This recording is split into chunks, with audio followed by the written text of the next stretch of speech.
Então, boa noite a todos. Já comecei a gravar para que outras pessoas que não possam estar presentes consigam ouvir essa live. A gente vai falar de estresse alterando a glicemia. Então, a gente tem aqui a doutora Solange Travassos, que é especialista. Ela tem diabetes, ela é endocrinologista, especialista em diabetes e é uma super referência. Não sei, tem quantos casos, doutora Solange, de pacientes com diabetes tipo 1? Outro dia você me falou que tinha não sei quantos, já tinha atendido não sei quantos mil pacientes. No consultório tem mais de 1.000 cadastrados e ativos, sei lá, mais de 600. Eu não faço endocrinologia geral, né? Eu faço mais diabetes mesmo, né? Eu até dou aula, tenho um doutorado em endocrinologia, dou aula, mas sempre na área de diabetes. Né? Na veia, né? Literalmente na veia. É porque a gente não tem no Brasil o diabetologista assim, como especialidade, né? Então, se fosse para ter uma especialidade, seria diabetologia e não endocrinologia. E a gente tem a doutora Patrícia, que ela é psicóloga, psicanalista clínica. Quem aqui faz parte quem já assistiu o curso de Educação em Diabetes, tem aula lá no curso. Então, já conhece, a Joyce vai conhecer, a Sandra, que são alunas, já conhecem. Então, fiquem em casa. A gente vai falar um pouquinho sobre estresse. E aí eu só queria sinalizar para vocês o seguinte, vocês me corrigem aí, doutora Solange, se eu te falar alguma besteira, mas o corpo da gente ele é preparado para o estresse de curto prazo. Então, um estresse de curto prazo é ok, é extremamente estimulante. Se eu falar alguma besteira também, Patrícia, você me corrija, tá? E então você tem uma descarga de adrenalina que é benéfica para te dar uma motivação. Então, só para vocês terem uma ideia, quando a gente necessária para te proteger. Exato. E quando a gente acorda pela manhã, que a gente tem aquela liberação de... Todo mundo fala que cortisol é ruim. Cortisol é bom, porque o cortisol te prepara para levantar, ele dá uma resistência à insulina justamente para manter a glicemia rodando para você ficar mais ativo. Então, isso é ótimo. O único problema é o longo prazo de muito estresse, que é o que a gente está vivendo agora. Então, você tende a cortisol e adrenalina, eles acabam agindo nas células do sistema imunológico. Então, essas células têm receptores que acabam sofrendo a ação. Então, você diminui a multiplicação de linfócitos, tanto adrenalina quanto cortisol. Então, a longo prazo, você tende a levar uma exaustão emocional, física, e também do sistema imunológico, que é tudo que a gente não quer nesse momento. Além do que, o cortisol vai aumentar a resistência insulínica, né? Então, diante aí do quadro, eu jogo a bola para a doutora Solange, para depois para a doutora Patrícia. E fiquem à vontade se vocês quiserem perguntar, tá, pessoal? Só abrir o áudio e perguntar. A gente sabe que existe uma resposta quando você tem um estresse, aquela coisa da fuga ou luta, né? Então, o teu corpo te prepara para enfrentar o problema, aumentando a secreção de vários hormônios, que são adrenalina, cortisol, o glucagon. E esses hormônios, eles têm uma ação contrária à ação da insulina. Eles atrapalham a ação da insulina e por isso a glicemia sobe. Pode ser um estresse emocional, pode ser um estresse físico, como uma infecção, né? E nessa situação fica um pouco mais difícil de controlar a glicemia. Você tem que ajustar o tratamento. Eu acho que está acontecendo agora, tudo que a gente liga a televisão, tudo que a gente escuta está falando de coronavírus, né? Os canais abertos, os canais brasileiros de notícia o tempo todo, coronavírus. Eles matam todos os diabéticos, né? Então, assim, é como se bastasse você ser diabético para você ser o próximo da fila, né? A ter uma complicação grave. E isso não é real na maioria das vezes. Eu estou com mais de uns 15 pacientes. Vou te falar que tem 7 já confirmados com teste, vários ainda aguardando confirmação, mas que tem uma história epidemiológica. O que é isso? A gente consegue entender de onde veio a doença. um parente próximo, um colega de trabalho, alguém que já tem um quadro confirmado e essa pessoa está faltando aguardar uma confirmação. E o diabetes estando controlado, os outros fatores de risco controlados, as pessoas estão evoluindo bem, não tem caso grave. Mas a gente tem que se proteger muito, porque a gente também tem pessoas sem fatores de risco evoluindo mal. Então, assim, a gente não sabe dizer como é que o nosso sistema imunológico vai lidar com esse vírus. E se a gente ficar em casa, amedrontado, estressado, descuidando da alimentação, descuidando da atividade física, pensando que tudo vai dar errado, que você vai ser o próximo da fila, o seu sistema imunológico ele pode realmente ser comprometido, né? Então, eu estou participando de um monte de coisas, de vários grupos online, a gente está tentando esclarecer ao máximo as pessoas que pessoas jovens com diabetes tipo 1, se tiver um controle bom, não precisa um controle perfeito, não, mas um controle razoável, se ficar doente, se esforçar para controlar bem, a maioria não vai ter nada. Como acredito que aqui no Rio, eu moro num lugar, numa região do Rio de Janeiro, tem muito caso. Eu tenho certeza que se eu fosse fazer teste em todos os meus pacientes, eu ia encontrar um monte de gente que já teve que nem sabe que teve. Né? Eu tive 3 pacientes com diabetes tipo 2 confirmados, 2 precisaram internar, uma internação curta no quarto, já deve estar tendo alta amanhã. Não foi necessário entubar, nada disso. E, por outro lado, eu tenho colegas médicos que não têm complicação nenhuma mal. Né? Então, esse é um vírus que a gente ainda sabe pouca coisa. Isso dá um pouco de medo mesmo. E eu acho que esse medo, a gente tem que usar ele a nosso favor. Né? Nesse caso, né, Solange? O medo, para usar o medo para te proteger, né? Então, assim, a gente tem que ter muito cuidado para não viver no medo. O medo, ele está aí, ele serve, ele é funcional, ele é importante, o medo nesse momento é importante, mas você não pode viver no medo. O medo pode te paralisar. O medo ele vai servir para você nesse instante para que você se proteja também, para que você entenda, tenha uma visão geral de que não é uma coisa tão simples assim, então o medo vai te fazer, vai te brecar, né? Se a gente não tivesse medo, a gente já está passeando aí pela rua. Tem alguns atletas até que eu conheço que fazem esportes de aventura, e aí você vê, né, o cara fazendo um salto perigoso, fazendo umas coisas, a gente tem medo também, e o medo faz com que eles se cerquem de vários rituais, de cuidar da segurança. Óbvio que tem uns loucos de vez em quando, né? Mas, em geral, o medo é um instinto de preservação. Ele pode deflagrar esse instinto de preservação em você. Né? Eu tenho vários pacientes que melhoraram na quarentena. Eu tenho paciente que não aparecia há 2 anos fazendo consulta. Eu falei, então ótimo, vamos melhorar o controle para diminuir o seu risco. Né? Então, assim, tem várias situações que podem. Tem gente que está precisando aumentar a insulina na quarentena porque está muito parado e era mais ativo. Tem gente que está precisando diminuir porque está com menos estresse do trabalho, que era um trabalho puxado, eu tenho que diminuir a insulina que está com menos estresse. Tem gente que está com mais tempo, está fazendo atividade física. O Levimar mesmo, que a gente fez uma live, ele falou que já perdeu 10 quilos, que está fazendo exercício todo dia, porque ele trabalhava com meu louco, fazia até, mas não tinha tanto tempo. Está com mais tempo. Então, assim, a gente tem que tentar se virar. Eu hoje fiquei dando volta na piscina. O que você fez hoje, Solange?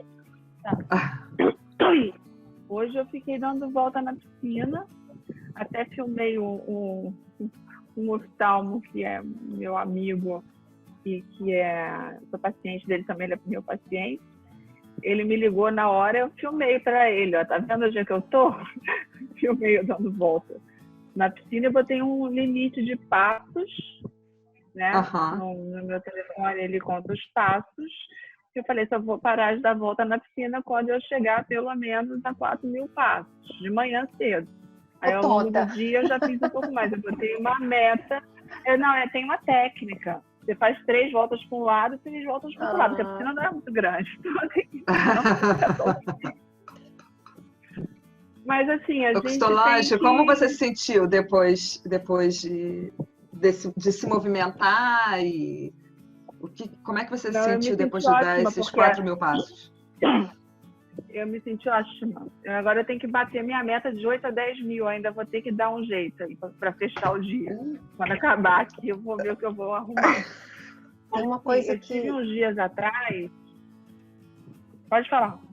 Eu tenho pensado muito em... Eu antes estava bem ativa, fazendo exercício, crossfit, e não consegui ainda arrumar um jeito de fazer exercício dentro de casa. Eu tenho pensado muito em... Tem uns programas que coloca na televisão e para você repetir, fazer exercício junto. Outro dia eu estava aqui na varanda e eu nunca tinha parado para olhar tanto assim na varanda, né? Agora eu só tenho isso para fazer, olhar na varanda. E tinha um monte de gente eu vi algumas pessoas, um monte de gente assim, algumas pessoas olhando a televisão e fazendo esses exercícios. Ficou meio engraçado, mas assim, poxa, é o que dá para fazer, né? É o que tem para hoje. E porque assim, eu moro no apartamento, Cris. O Instagram do Emerson Nizam tá dando aula todos os dias, acho que é 7h30. Ele dá aula aqui de idade. É ótimo. Aqui na minha cidade tem vários professores fazendo lives. Inclusive, eu acabei uma na estante para vir aqui correndo para a roda de conversa. Então, todos os dias às 7 horas eu mantenho minha atividade física tranquilamente. Dá para fazer na sala de casa. A gente afasta o sofá, treina eu e meu marido junto. Às vezes a pequena entra na brincadeira. E a gente não parou a atividade física nesse tempo. Eu fiquei doente, eu acho que eu tive coronavírus há 2 semanas atrás, eu fiquei mal, eu atendi 3 pacientes que confirmaram, e eu subi a escada da minha casa, eu tinha que sentar. Assim, fiquei muito cansada, então assim, eu estava fazendo todas as atividades sentada ou deitada. Eu fiquei umas 2 semanas que eu não consegui fazer nada de atividade física. Mas você perguntou como é que eu me senti hoje, eu corri um pouco também depois. Eu falei, acho que agora passou. Acho que eu tô boa. Que progresso, né? Você estava muito cansada, né? Você sabe disso, né? Aí o meu PCR veio negativo, mas eu já fiz com muitos dias. Os exames têm um período. Cada período é indicativo de um exame. Então eu fiz com 13 dias passando mal. Eu sabia que já deu errado, mas eu queria saber se eu estava ainda com vírus para não contaminar meus pais, que era a minha maior preocupação. E aí agora eu vou ter que repetir esses exames, mas assim, eu fiquei muito mal, assim, tossindo muito, exausta. Eu fico feliz de ver. É a primeira vez que eu vejo alguém falar que eu conheço pessoas com diabetes, e aí você está falando que você falou no plural, né, com diabetes tipo 1 e que estão bem. Tem Sim. Tem um vídeo de uma paciente minha, Glede, que ela filmou, eu passei para SBD, vai entrar no site da SBD. Ela tem diabetes tipo 2, hipertensão e ficou muito bem. Mas assim, controlada, né?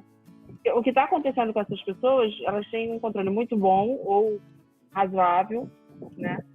E na hora que começaram a perceber que estavam doentes, foram todos os esforços para controlar o melhor possível, se alimentar o melhor possível e repouso. Uma coisa que eu vi de caso que complicou, inclusive até de médico, a gente acha que vai dar conta, né? Então você começa a sentir alguma coisa e às vezes começa aparecendo que é um quadro gripal, que é uma sinusite, que está leve, aí você segue trabalhando.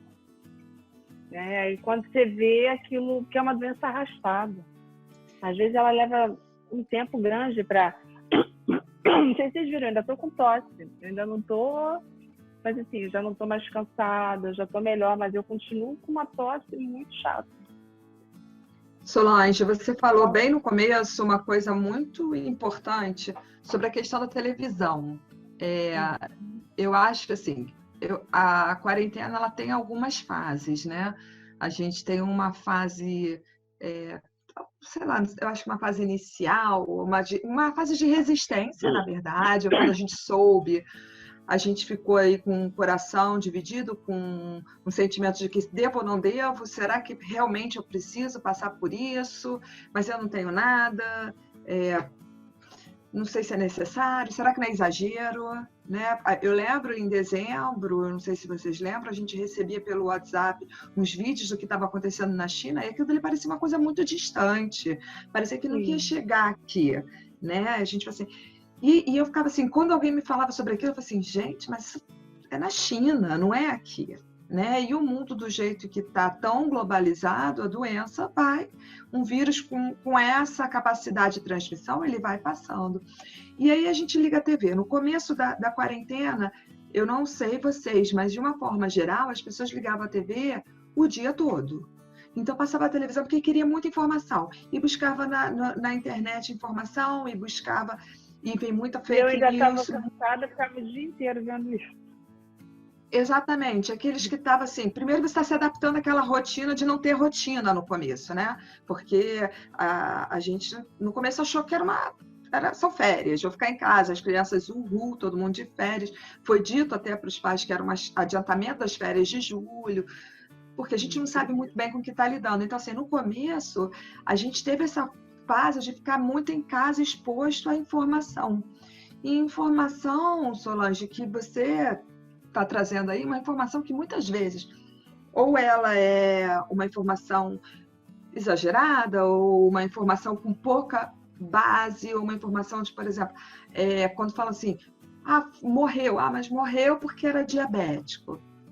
Não, mas espera aí, tem uma outra informação aí que não estão dando, porque eles não vão dar isso na televisão. Na televisão eles não vão falar que o cara bem controlado, então é papel da gente dizer, olha, o cara bem controlado, ele sai dessa, tem que controlar, tem que ter o cuidado, tem que ter o medo, tem que se prevenir como todo mundo, mas ele sai dessa. Então, assim, a gente tem que desligar um pouco a televisão, honestamente, é desligar um pouco a televisão, é escolher um momento do dia para se informar através de fontes honestas, né? De fontes sérias. Então, chegar a se informar naquele momento e acabou.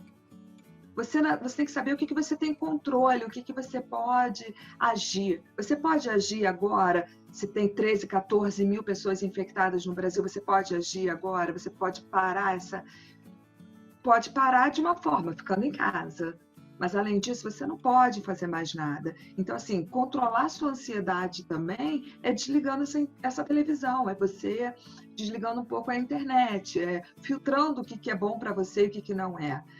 Tem grupos hoje em dia, e tem pessoas hoje em dia, que eu já apago no WhatsApp sem antes ler. Já vou assim, a gente faz assim, bota limpar a conversa.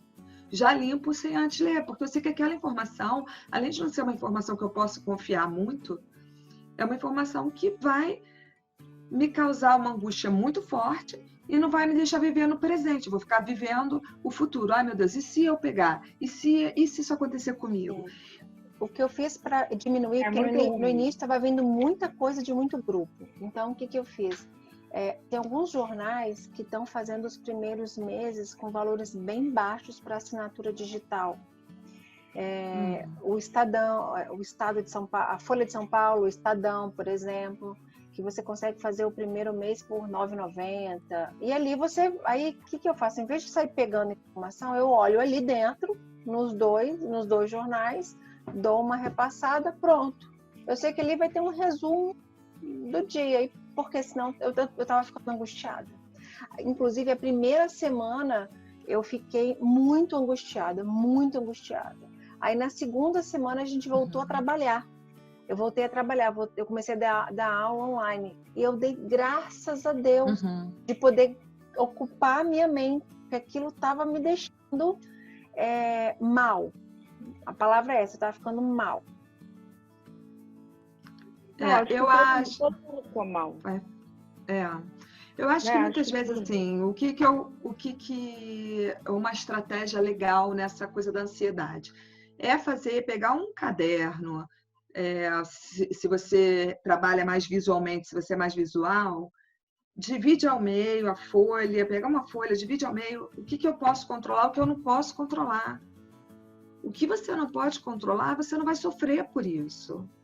O que eu posso controlar? Eu posso lavar minhas mãos o tempo todo, eu posso não ir à rua com frequência, Eu posso diminuir, ao invés de eu ir ao mercado como eu ia 4 vezes por semana, eu vou 1 vez por semana. Eu posso me organizar fazendo uma lista. Então, assim, o que você tem controle e o que você não tem controle, né? E o que você não tem controle é largar a mão mesmo, é abrir mão disso, porque você não tem controle.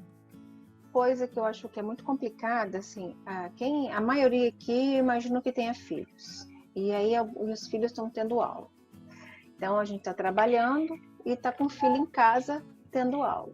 Então, isso já é uma quebra de rotina danada. E eles ficam com uma energia acumulada e dentro de casa. Então, a vontade, às vezes, é quando pergunta assim, posso pegar o tablet? Já falar, leva e fica o dia inteiro. Também não dá. Por quê? Porque a gente está ocupado, né? Exatamente. Então, assim, o que eu estou fazendo aqui? O tablet, ele é eu digo que é uma chupeta moderna, né? É uma chupeta maravilhosa, moderna. Mas é mesmo. E aí, quando chega no final do dia, que é aquele horário que eu quero assistir alguma coisa, eu quero ficar com meu marido, aí eu libero a chupeta, né? Eu libero o tablet. E durante o dia, estou tirando um pouco, estou tentando manter dizer que eu estou conseguindo manter uma rotina é difícil, né? A gente não consegue manter, porque está todo mundo de fora. Mas, assim, o horário de almoço, o horário de fazer dever de casa, tentar manter, nem que seja um pouquinho que a escola manda, mas para fazer ali. Agora, fora isso, é uma loucura. Aqui em casa você começa a ver assim, rodando pela casa, assim, ó, e tem um cachorro que eu me chamaram de louca de comprar o cachorro, mas hoje o cachorro está me ajudando muito, porque ele corre atrás delas, elas correm atrás do cachorro, começa a rodar. Ela faz exercício. E começa a gritar, e eu deixo gritar, porque é a hora que elas estão. Mas quando chega no final do dia, aquele monte de grito, eu imagino que as mães estão assim, né? Aí tem quem tá tendo que tomar conta da casa, ainda tem a roupa para lavar, a vasilha para arrumar. Eu tô assim, fazendo tudo, trabalhando que nem uma louca, fazendo tudo em casa. Aí estipulei assim, um dia eu faço comida, outro dia eu peço comida. Um dia eu faço comida, outro dia eu peço comida. E vai diminuindo. Então, assim, é um nível... Deixa eu fechar aqui, alguém tá com o áudio aberto. Fechou. Então, assim, é muito difícil nesse momento, porque e a gente começa a pensar no salário. Isso aí eu já imagino. Quando é criança, quem tem criança, beleza, você começa... Eu tô evitando de falar... Porque não tem necessidade de elas saberem tudo. Não vão fazer nada mesmo, não tem como modificar. Mas quem é diabético, aí é adulto, e aí tá preocupado com o próprio salário também...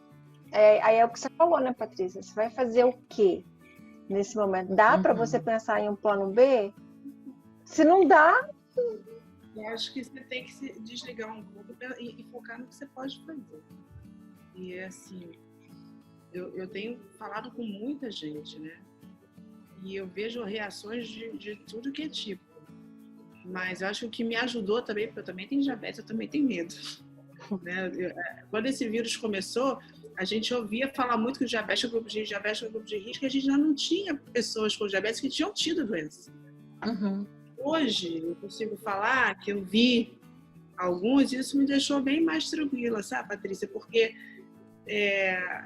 as pessoas não estão... Posso estar dando sorte também, né? De estar com um grupo ali que está mais... materializou a coisa. Não ficou só no imaginário.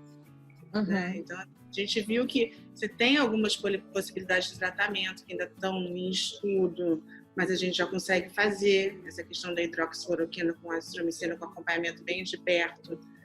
É uma coisa ainda off-lei, mas hoje o Ministério da Saúde já colocou uma flexibilização maior. Antes era só paciente grave. Aquele que você já não tem possibilidade de fazer nada. Daqui a pouco agora é paciente moderado. E agora já está acenando para o paciente leve, grupo de risco, do médico avaliar individualmente. A gente está começando a ter um caminho de tratar. Vocês lembram o HN1 no início? Como era um pânico também? Aqui no Rio a gente pôs em alta também. Uma coisa horrível. Hoje a gente tem o Tamiflu. É um remédio. Começou, faz o swab, está positivo, você começa com o Tamiflu, evolui super bem. Então, assim, a gente está saindo daquela fase que era um total desconhecido, a gente sabia muito pouco, e a cada dia a gente tem mais um artigo, mas vários artigos, né? Nem um artigo, é um monte de artigo. Estou estudando um monte isso. E a gente está vendo possibilidades terapêuticas. A história da plasmaferese é muito interessante. Você pegar sangue com anticorpo de uma pessoa que teve um quadro leve, ou teve acidente hepático, e que tem um plasma que foi eficaz em controlar a doença. Eu não vou pegar aquele que quase morreu, né? Vou pegar aquelas pessoas que o sistema imunológico delas deu conta de não ter um quadro exacerbado. Isso é uma coisa que está em estudo também. Tem mais 2 medicações, o que acontece com o coronavírus é que ele inflama muito, ele aumenta muito a interleucina, aumenta a dímero D. Então tem uma proposta de tratamento com anticoagulantes, tem uma proposta de tratamento com uma medicação que é para segurar a interleucina D, para controlar a inflamação. Então, assim, a gente está tendo vários cenários aí clareando.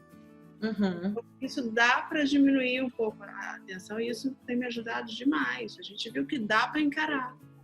Não é uma coisa invencível, sabe? E aí, o que eu acho que eu tenho alguns pacientes fazendo é aproveitando o momento para otimizar o controle, porque a gente sabe, quando a gente estuda imunologia para ver as respostas imunológicas, você tem vários tipos de resposta. Tem a resposta tumoral, que é anticorpo, tem a inata, que a pessoa já tem uma imunidade, tem a adquirida, que você vai adquirindo com o tempo. Tem vários estudos a ver que o diabético tem isso prejudicado. Aí você vai olhar o estudo, pega um monte de diabético sem diferenciar quem está controlado e quem não está controlado. Você não sabe quem são aquelas pessoas. Você não sabe se além do diabetes elas tinham outras coisas, né? Você não tem tanta informação. E quando você vê nos estudos in vitro, você vê que quando tem hiperglicemia, piora muito a resposta imunológica. Quando você adiciona insulina ao meio e normaliza a glicemia, a resposta imunológica é praticamente normal, né? Então... você está dando uma ótima luz para todo mundo aqui, Solange. Está dando uma acalmada. Eu estou num momento que a imunidade é fundamental para você sair bem com essa doença. É tão fundamental que tem gente que nem sabe que teve a doença porque a imunidade está boa. O que eu vou fazer? Eu vou tentar controlar o estresse, eu vou tentar dormir o suficiente, já que eu estou em casa, eu vou tentar melhorar a minha alimentação, vou tentar ajustar a minha insulina, vou fazer o que está ao meu alcance, é o que a Patrícia falou. E deixa eu te perguntar uma coisa, doutora. Me perguntaram outro dia assim, eu tenho um histórico de hiperglicemia. Tipo essa paciente sua aí que você falou que desapareceu e aí agora... né, quer melhorar a glicemia. Aí perguntam assim, se eu melhorar a glicemia, você acha que com quanto tempo isso vai melhorar a minha imunidade? Eu falei, olha, eu pensei com tudo quando você vê nos estudos in vitro, é imediato. Você adicionou a insulina ao meio e baixou a glicemia, você já consegue algumas respostas imunológicas, não todas, mas algumas respostas. Por exemplo, um macrófago, que é uma célula de defesa, se deslocar e comer o coronavírus. Se está com a glicose alta, ele anda passinho de tartaruga. Na hora que você adiciona a insulina e normaliza a glicemia, ele consegue efetuar o trabalho dele mais rápido. Perfeito. Ótimo você estar falando isso, porque ontem eu falei exatamente isso aqui na roda de conversa sobre isso, que dificultava a fagocitose, dificultava a migração e a liberação de mediador. A maior parte dessas coisas já melhora, doutora Solange, quando você melhora a glicemia? Assim, eu não sou imunologista, né? Mas o que eu já li, pelo menos nos estudos in vitro, porque até hoje em dia é muito difícil você determinar o controle glicêmico de uma pessoa, né? Eles olhavam a glicemia de jejum, olhava a hemoglobina glicosilada. Agora que está se fazendo mais estudo com o sensor, com monitorização contínua. E o diabetes é uma doença muito heterogênea, né? Mesmo os diabéticos bem controlados, eles são ainda muito heterogêneos. Então, é uma coisa tão individual. Você fala, como é que essa pessoa vai responder ao vírus? Porque ela tem diabetes, você bota todo mundo no saco e vai dizer que vai ir mal? Não tem sentido fazer isso. Eu já falei isso numa live com a Patrícia, eu acho. Eu tenho pacientes diabéticos muito saudáveis, mas muito saudáveis mesmo, que são mais saudáveis do que a maioria das pessoas que eu conheço. Como eu conheço diabéticos péssimos. Tá ruim? Meu fone tá ruim. Mas eu tenho pessoas com diabetes que estão péssimas. Então, assim, isso que você perguntou, né? A pessoa é mal controlada a vida inteira e vai melhorar agora. Tem várias questões aí. Ela tem muito tempo de diabetes, ela teve complicação, ela tem problema renal, ela tem hipertensão, ela tem problema cardíaco. Essas coisas agregam um risco maior, que mesmo se melhorar o controle imediatamente, você ainda vai ter um risco maior. Mas se você melhorar imediatamente, vai ser menos do que você tinha anteontem quando estava péssimo. Né? Interessante isso. Eu achei que demorava meses de... Eu achei que precisava de meses de normoglicemia, norma entre aspas, né? Para ter um benefício imunológico. Mas que bom que... A gente não sabe. Eu estou te falando que nos in vitro é imediato. Já tá ótimo. Já tá bom demais saber disso, clínico.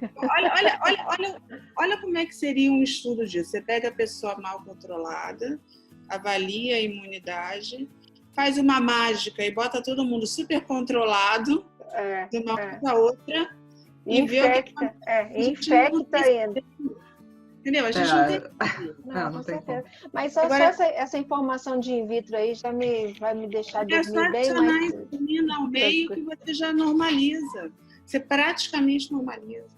Agora, por exemplo, outro dia me perguntaram, até ficou sem resposta na live, por que uma pessoa muito mal controlada não pode tomar a vacina da gripe? A questão é assim, se você está muito mal controlado, a sua imunidade humoral pode estar comprometida e, entre outras coisas, você pode não se imunizar adequadamente. Você pode glicar, a glicose pode ligar em algumas células do seu sistema de defesa, em algumas proteínas e atrapalhar o funcionamento dele. Né? Agora, eu não estou dizendo que se controlar vai ficar tudo normal, eu estou dizendo que se controlar vai ficar melhor do que estava. Com certeza. Que a gente tenha uma evidência in vitro. Agora, uma outra coisa que a gente tem que falar também é quem está muito mal controlado há muito tempo, hemoglobina acima de 9, 10, há muitos anos, não deve melhorar a glicemia muito rápido sem acompanhar o que está acontecendo no olho. A gente tem um tipo de retinopatia que a gente chama de retinopatia insulínica. Quando a pessoa está muito mal, você suprime um fator no olho, que é um fator que faz crescimento do endotélio vascular. E ele fica suprimido, ele fica super baixo. Quando você melhora o controle rápido, ele aumenta rápido, ele pode estimular a formação de neovaso no olho. Nossa, então, pode ter retinopatia diabética. Então, assim, a gente não deve, essas pessoas, se precisarem, isso acontece às vezes na gravidez, a pessoa está muito mal engravida, tem que melhorar rápido, aí descompensa o olho. Também ficou grávida, tem que melhorar rápido de qualquer jeito. Aí o que a gente fala? Tem que ir no oftalmologista fazer esse acompanhamento bem de perto, porque se acontecer alguma coisa com o olho, vai tratar e vai ficar bom. Se a pessoa continuasse muito mal controlada, ela ia ter um problema no olho que ia ser muito mais difícil de tratar. Mas sempre que há uma melhora rápida de controle, especialmente na gravidez, tem que ir no oftalmologista para fazer um acompanhamento mais de perto. Tem alguém aqui com DM1 que esteja usando Forxiga, Jardiance, Invocana? Tem alguém nesse grupo aqui? Não, né? Você está vendo todo mundo aí, Cristina? Alguém respondeu que sim? Ninguém está usando não, né? Não. Tá.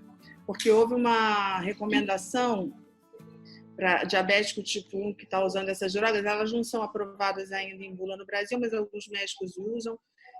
E a gente está pedindo para entrar em contato com o médico para rever agora durante a epidemia do coronavírus, porque quem estiver usando essas medicações pode ter um risco maior de fazer cetocitose. Então, a gente está revendo isso. Eu aproveitei para perguntar se tivesse alguém, como não tem, esse é um assunto que não interessa aqui. Então. Gente, eu fico impressionada. Começa a conversar com a doutora Solange, eu só vou absorvendo, assim, né, Patrícia? A gente vai só absorvendo. Com certeza. É muito conhecimento, a criaturinha só. Com certeza. Vai só absorvendo. 30 Muito anos bom. convivendo com diabetes. Solange, o que você diz aí sobre... o que eu estou pensando aqui, enquanto você estava falando, estava pensando assim na minha cabeça, que, obviamente, ninguém queria estar passando pela situação que a gente está passando nesse momento. Mas eu lembro, assim, eu já tive pessoas me relatando que o diabetes salvou a vida dessa pessoa. Ah, eu também. Inclusive, um psiquiatra, que uma vez eu fui levar uma pessoa da família, eu falei que eu tinha diabetes tipo 1, aí ele falou assim, o diabetes salvou a minha vida. Eu estava obesa e sedentária, agora eu caminho na praia todo dia de manhã, perdi 15 quilos. Eu falei, exatamente. Então, assim, eu acho que talvez, eu tenho certeza que a vida de muita gente aí, durante essa crise que a gente está vivendo, o coronavírus, vai dar uma mudada. Assim, a pessoa com essa preocupação vai começar a tomar um cuidado maior e as pessoas daí o controle. Assim, isso que eu ia falar, você vai encontrar controles melhores por aí, daqui para frente. Assim, o que está acontecendo? A glicemia tem subido de muita gente porque mudou a rotina, está muito barata. Está ansioso, está comendo mais besteira, está dando vontade de comer doce, né? Então, as glicemias têm subido de vários pacientes, mas eles estão preocupados em entrar em contato para a gente modificar o esquema para não deixar alto. Sim, eles estão preocupados, estão com medo, então eles vão correr atrás de manter essa glicemia controlada aí. Eles vão procurar você e vão falar, doutora, me ajuda. E talvez a partir desse gancho aí, eles consigam se manter ao longo do tempo com controle melhor. Que isso passa deles uma rotina, né? Assim, sinceramente, uma coisa que me ajuda muito é a rotina. Tentar manter algum tipo de... Como a gente está muito sem rotina, a gente fica meio perdido. A gente fica meio se debatendo. Quando você coloca quando eu coloco aqui em casa algum tipo de rotina, por mais simples que seja, percebo que isso me ajuda muito e ajuda muito as meninas. Com certeza, Cris. Porque as crianças se beneficiam muito, né, Patrícia, dessa questão de ter algum tipo de horário. Porque dá mais previsibilidade. Criança gosta de previsibilidade. A sensação de ficar perdido é muito ruim. Elas já me perguntam, a pequenininha pergunta, quando é que o vira-vírus acaba? Quando é que o quê? Quando é que o vira-vírus acaba? Daqui a um tempo, filha, daqui a um tempo. Cristine, o que você está falando é fundamental. Vou te contar mais ou menos, vou dividir com você o que funcionou bem aqui na minha casa e é o que eu tenho dado sugestão para as pessoas, essa questão de manter a rotina. O que eu faço todos os dias de manhã, para mim e para os meus filhos? Eu sou aquela do papel, então eu pego o papel e eu anoto o nome de cada um e a tarefa deles de manhã e as tarefas deles de tarde. Então, o Arthur, por exemplo, que tem 8 anos, eu boto assim, de manhã, guardar talheres. Vou levar você para minha casa. Eu boto assim, se movimentar. Então, ele tem um videogame que precisa de movimento corporal para funcionar. Então, assim, ele joga esse jogo. Então, eu boto como obrigação jogar o Kinetic. Aí eu boto guardar talheres, jogar Kinetic, fazer tantas folhas de dever de casa. E aí, à tarde, o que ele tem que fazer? Isso diminui a angústia dele, do que eu vou fazer, mãe? O que eu vou fazer? O que eu vou fazer? Tem criança que está atrás da mãe o tempo todo. Mãe, o que eu tenho? E agora? O que eu faço, mãe? E agora? O que eu faço? Já acabei. E agora? O que eu faço? Tá ali o que ele tem que fazer. Almoço. O que vai ter pro almoço? Tendo paciente. Almoçar. Mãe, eu tô com fome. E até dar uma ajudada porque as crianças em casa acabam comendo demais. Né? Elas ficam ociosas e acabam comendo demais. Então, dá uma controlada nessa ansiedade, eles sabendo o que eles têm que fazer. Aí eu boto, tem que beber água, quanto de água tem que beber. Ele tá ali no papel e ele tem que riscar conforme ele vai fazendo. Bem estruturado. Funcionou bem. Faço isso para a mais velha também, que é uma adolescente, e faço isso para mim.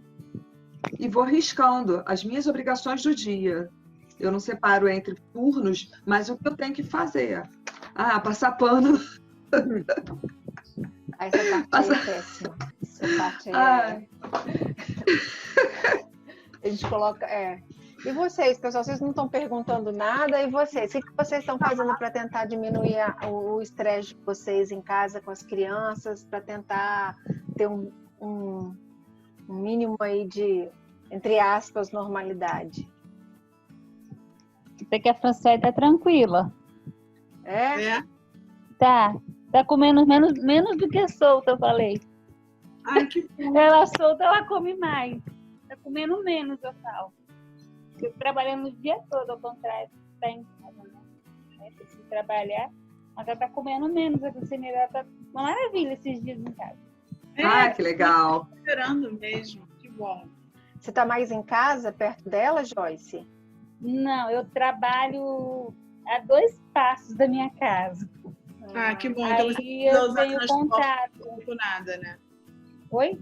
Você não precisa pegar um transporte, você vai andando, né? Isso, eu vou e o abençoado meu marido tá em casa, tá aqui gritando, tudo em casa enquanto eu tô trabalhando.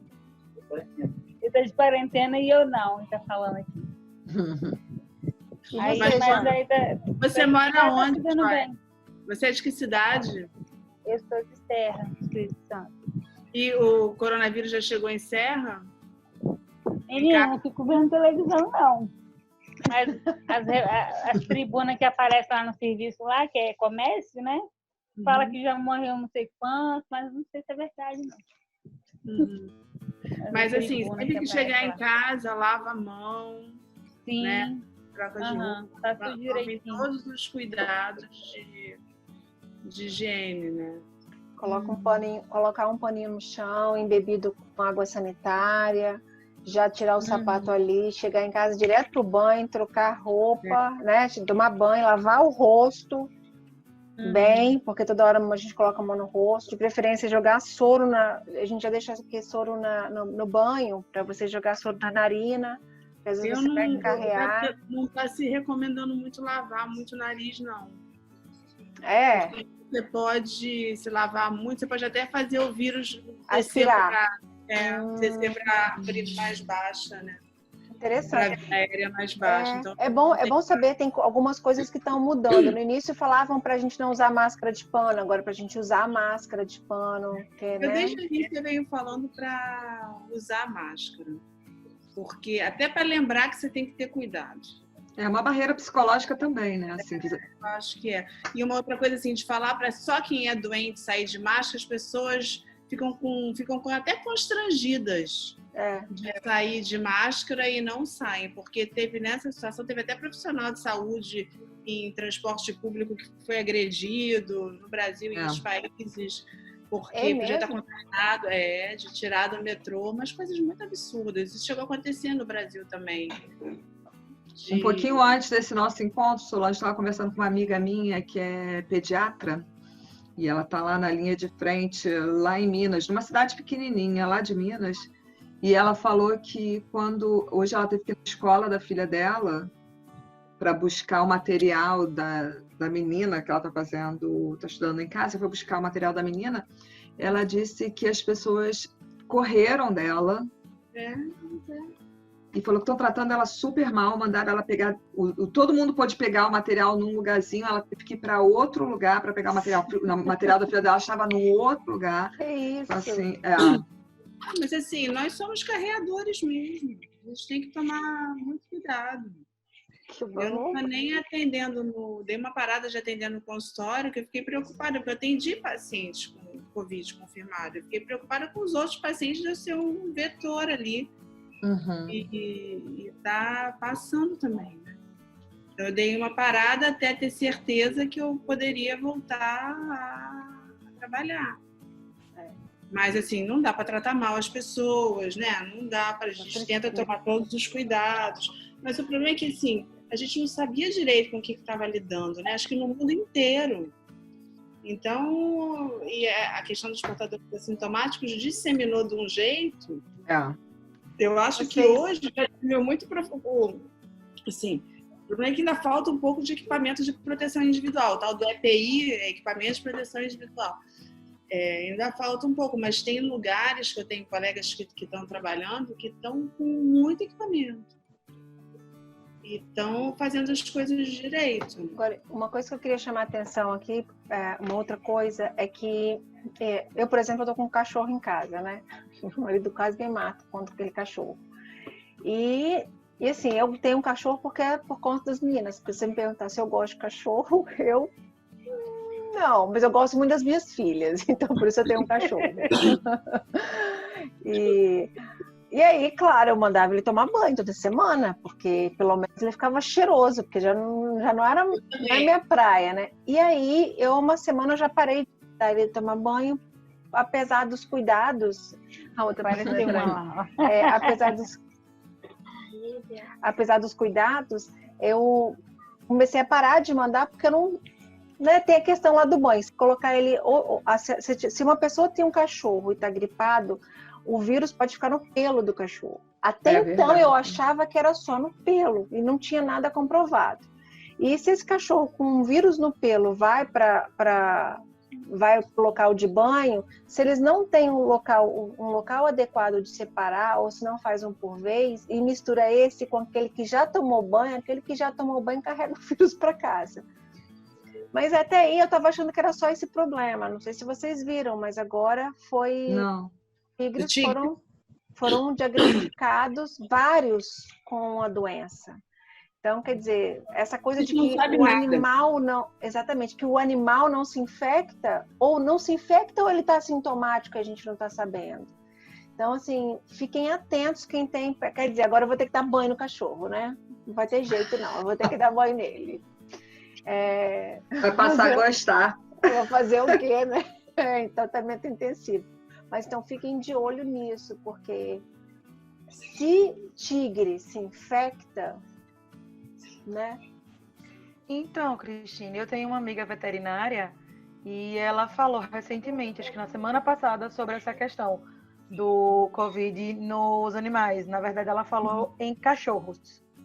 Né? Eu posso até procurar de novo se ela deixou alguma coisa salva e compartilhar com você. Né? Mas ela falou que o coronavírus que os cachorros contraem não é o mesmo vírus dos humanos. Mas esse vírus que a gente está contraindo também não era o mesmo, né? Sim. Então, ele já passou por mutação, né? Então, tá, né? Então a gente não sabe nada, mas eu acho que esse vírus aí vai mudar a forma como a gente vê o mundo mesmo. Eu acho que já mudou, né? Com certeza. Eu acho que essa é a questão, essa é a questão, é a questão da mutação, como você está falando aí, Dona Solange. A gente não sabe o que está acontecendo com esse vírus. Então, aí quer dizer, então essa questão do pet, a gente vai ter que começar a tomar cuidado. Fico com pena dos donos de pet shop, porque agora, se muita gente começar a pensar como eu estou pensando, vai acabar, né? Eu estava, essa semana eu também não andei, não. Ficou em casa. Você pensou a mesma coisa, não foi? Se o tigre pegou... Não, antes do tigre... Eu já estava... Não, se você tem uma pessoa que trabalha lá que está doente, tossiu em cima do cachorro... Ele vai trazendo pelo. Quer dizer, eu achava que era no pelo, né? Como uma superfície, era o que eu pensava. Eu acho que a gente tem muita coisa que tem que confirmar também. Eu vou te falar, tem tanta... Vai que é só o tigre que pega. A gente não sabe. Pode ser. Bom, não vou chamar um tigre para casa, então eu já tô com mais... O intermediário é aquele pangolim, que parece que foi o hospedeiro intermediário desse, que ele era um vírus de morcego, pangolim foi o hospedeiro intermediário, mutou e conseguiu infectar o homem. O ser humano. A gente não Qual sabe. Vírus esse? Qual vírus? Coronavírus. Não, o animal que ela falou. Pangolim. Ele é o intermediário. Ele é o hospedeiro intermediário. Ah, tá. Porque antes achavam que era o morcego. Não, na verdade... O morcego para o homem. Então... assim, eu acho que, na verdade, a situação que eu tento sempre puxar para a positividade, né? Então, assim, o momento que a gente está vivendo agora, a posição, o momento que o vírus chegou para a gente foi melhor, porque a gente já tem um aprendizado prévio de outros países que estão passando por isso. O Brasil foi muito... A gente foi privilegiado nesse sentido. Foi. Então, assim, a gente está aprendendo com os erros dos outros. Infelizmente, assim, a China, no começo, demorou a reagir, então teve aquele absurdo. A Itália não levou isso muito a sério no início, também teve um absurdo. A Espanha também está aí, Estados Unidos... Então, porque as outras, a SARS e a MERS, que foram outras infecções de coronavírus importantes no passado, elas foram contidas. Elas não ganharam o mundo. A gente nunca teve nada parecido. Ela tinha uma letalidade mais alta do que essa, mas os casos eles foram localizados, não espalhou. Solange, você acha que é porque a SARS ela é sintomática desde o início? Não, com certeza. Você conseguir identificar essa história de você transmitir no período assintomático e ter um grande número de assintomáticos. Isso que errou. Agora, eu tenho muita esperança nisso que você falou, Patrícia, porque independente das nossas questões internas, políticas ou não, se vai mudar ou não, o fato é que a gente parou. Tudo bem que São Paulo e Rio estão fervilhando, mas, por exemplo, aqui no estado e outros estados a gente parou a tempo. Então, a gente está vendo morte, mas eu acho que a gente está ainda num caminho bom. Então, isso dá uma certa esperança de que as coisas talvez se arrastem por mais tempo, mas seja uma coisa menos dolorosa no lado humano, né? Não estou nem falando do lado econômico. Okay? A gente está aprendendo com os erros dos outros. A gente teve muita sorte. Eu acho que a gente foi muito privilegiado de estar no fim da... Né? A gente está no fim da corrente, assim. Então, chegou aqui depois de um bom tempo. Muita gente já viveu isso. Um bom tempo no tempo do vírus, né? Que é muito curto, né? Então, assim, de dezembro para cá, começou em dezembro, né, Solange? De dezembro para cá, obviamente, é um espaço curtíssimo de tempo, para a quantidade de mortes que a gente tem, é um espaço curtíssimo de tempo, mas deu um certo tempo para a gente ver os erros dos outros e tentar frear um pouco aqui. Eu acho que a gente agiu rápido. Não, e está dando tempo, porque eu vi hoje na entrevista que eu acho que a ocupação dos hospitais está em torno de 60%, tem 40% ocioso, e isso há um tempo atrás a gente estava com 100% de ocupação nas UTIs. Porque o que acontece? As pessoas em casa, você diminui acidente, você não tem festa, você diminui o alcoolismo, você diminui... É verdade. Você diminui...